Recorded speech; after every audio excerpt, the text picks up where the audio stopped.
শ্রীমঙ্গল চলে আসলাম একদিনের নোটিশে। ইচ্ছে ছিল বেশ কয়েকবার প্ল্যান হওয়ার পরেও যাওয়া হয়নি। আসলে শ্রীমঙ্গল যাবো আর আলাদা করে চা বাগান চোখে পড়বে না সেটা আসলে হয় না। যাওয়ার প্রথমেই রাস্তার দুপাশে চা বাগান যেখানেই যেতে চান না কেন চা বাগান পড়বেই। তারপর মাঝখানে বিরতিতে আমি সাধারণত মিষ্টি খাই না। এত ভালো লেগেছিল ২ টা মিষ্টি খেয়েছিলাম। এক্সট্রা সুগার মনে হয় না এই মিষ্টির মধ্যে, খুবই ভালো লেগেছিল। যে কারণে আমি ২ টা মিষ্টি খেলাম। বিরতিটা ভালোই লাগছিল। তারপরে আবার রওনা দিয়েছি। আমরা যেতে সারাদিন চলে গিয়েছিল। সন্ধ্যা হয়ে যাচ্ছিল। আবার টি গার্ডেন দেখতে চলে গিয়েছি। মাঝখানে একটু অ্যাক্সিডেন্ট দেখলাম। উম তারপর শ্রীমঙ্গলে আনারস, এত আনারস ছিল। সবকিছু আসলে ভিডিও করা হয়নি। এত ছোট আনারস, এত মজা, এত মিষ্টি। এত ভাল লাগছিল যে শীতের শুষ্কতা, যদিও গাছে পাতা নাই, এটাই অন্যরকম একটা ভালো লাগা কাজ করছিল। পাতা ছাড়া গাছ যে কত সুন্দর হতে পারে সেটা আসলে গাছের দিকে ভালোভাবে তাকালে বোঝা যায় যে গাছের ডালপালাগুলার এত নিখুঁত অবয়বগুলো তখন চোখে পড়ে। পাতার আড়ালে তখন সেটা আসলে বোঝা যায় না। যাই হোক, চার বাগানের ভেতর দিয়ে যাচ্ছি, একটা চার মিষ্টি ঘ্রাণ বের হচ্ছিল। মনে হচ্ছিল একটা চায়ের ঘ্রাণ যেন, সুবাস যেন পাচ্ছি। তারপরে আমরা যেখানে বুকিং দিয়েছিলাম সেই রিসোর্টে পৌঁছাতে সন্ধ্যা। তারপর ঘোরাঘুরি করছি আর অনেক মানুষজন ছিল। সবাই সবার মতো মজা করছিল।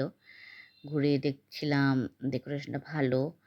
আমরা যেটাতে গিয়েছিলাম সেটা হচ্ছে সুইচ ভ্যালি রিসোর্ট। রাতে অনেক কিছু করার মতো, ঘুরে দেখার মতো ছিল। খেলার অ্যারেঞ্জমেন্ট ছিল, ব্যাডমিন্টন। তারপরে আমি একটু ব্যাডমিন্টন খেলেছিলাম। আমাদের ডিনার রেডি হতে পুরো রিসোর্টটা ঘুরলাম। বিভিন্ন জায়গায় বসে আড্ডা দিলাম। তারপর খুব শীত পড়ছিল। আমাদের এদিকে যত শীত না, ওখানে এত শীত পড়তেছিল, বাইরে আর থাকতে পারছিলাম না। রুমে যেয়ে একটু ঘুম দিয়ে দিয়েছি। তারপর ডিনার করলাম। এদিকে অনেকেই ফ্যামিলি মেম্বার সবাইকে নিয়ে এসেছিল, যার যার মতো ঘুরলো, মজা করলো। মানে খুবই আনন্দঘন পরিবেশ ছিল, বা নিজেদের মতো থাকার মতো অবস্থা ছিল। আপনারা যেতে পারেন, ভালো লাগবে। যদিও এটা শ্রীমঙ্গল থেকে অনেক দূরে, মূল শহর থেকে শমশেরনগর পড়েছে। অনেক ছোট হলেও মোটামুটি ভালো সময় কাটানোর মতো অনেক কিছু আছে। আর এত সুন্দর করে ডেকোরেশন করেছে। এগুলো আবার দিনের বেলা এরকম পানি পড়ছিল না, রাতের বেলার এইটার এমন আয়োজন ছিল। ঘুরতে বিভিন্ন কটেজ, বিভিন্ন রুমগুলো দেখছিলাম বাইরে দিয়ে কীরকম, কোনটা। আমরা যেটা নিয়েছিলাম আসলে সেটারই ভিতরে ভিডিও করা হয়নি, বাট আমরা খুব স্যাটিসফাইড ছিলাম। এরপর দুজনে ভালো সময় কাটলো। সকালে আসলে প্ল্যান ছিল সারাদিন ঘুরবো, তারপর রাতে থাকবো, তারপর আবার সারাদিন ঘুরবো। কিন্তু আমরা তো যেতেই রাত হয়ে গেল। ওই দিন আর কোথাও ঘোরা হয়নি, রিসোর্টের ভেতরেই ঘোরাঘুরি। মন্দ সময় কাটেনি। এরপর দেখছিলাম দিনেও অনেক ঘোরাঘুরি হলো এটার ভিতরে। আর অনেক লিস্ট থাকা সত্ত্বেও সব ঘোরা সম্ভব হয়ে ওঠে নাই। আসলে ৩-৪ দিন একসাথে থাকতে পারলে ভালো হতো।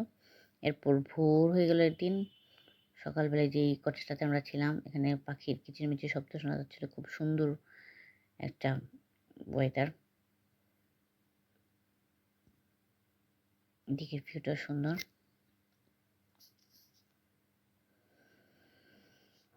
রাতে আপনারা যা খেতে চান সেটা অনুযায়ী মেনু অনুযায়ী বললে তারা অ্যারেঞ্জমেন্ট করে দিবে। আর সকালবেলা আমাদের পছন্দ অনুযায়ী ছিল, যেটা খেতে চাই সেটা।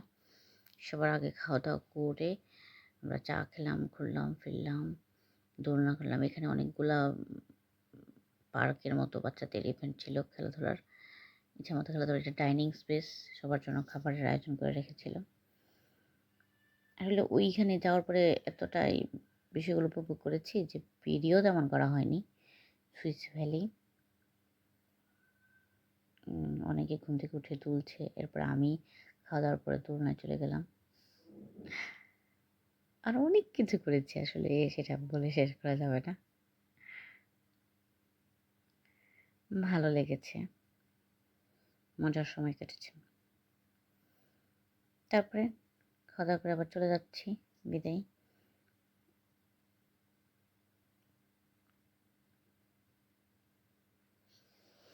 সেখানে একটা বাগান বিলাস ছিল 3 কালারের, অনেক সুন্দর। ঘুরলাম। আসলে মনে হচ্ছিল কি এত দ্রুত সময় চলে গেল। যেতে যেতে আনারস বাগানটা ভালো করে দেখছিলাম। আনারসগুলা এত ছোট কিন্তু উপরে উঠে আসছে। এত কাছ থেকে এত সুন্দর করে আনারস প্রথম দেখা হলো। ভালো লাগছিল।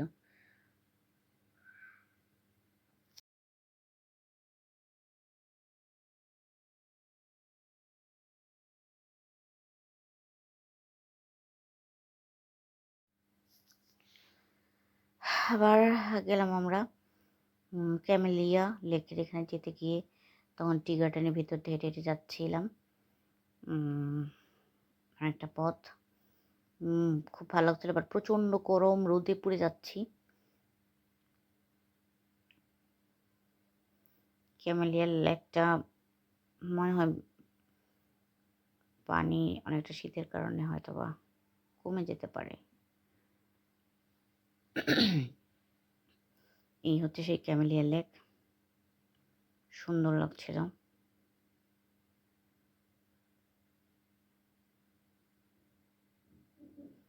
চতুর্দিকে চা বাগান, মাঝখানে একটু জলাশয়ের আসার কারণে ওখান থেকে একটা ঠান্ডা ঠান্ডা বাতাস আসছিল। কিছুক্ষণ আগে যে প্রচণ্ড গরম লাগতেছিল, এখানে আসার পরে একটা শীতল বাতাস অনুভব করছিলাম, খুবই ভালো লাগছিল।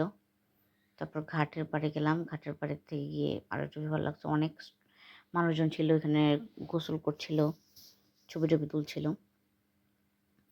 জায়গাটা সুন্দর কিন্তু গরম ছিল প্রচণ্ড।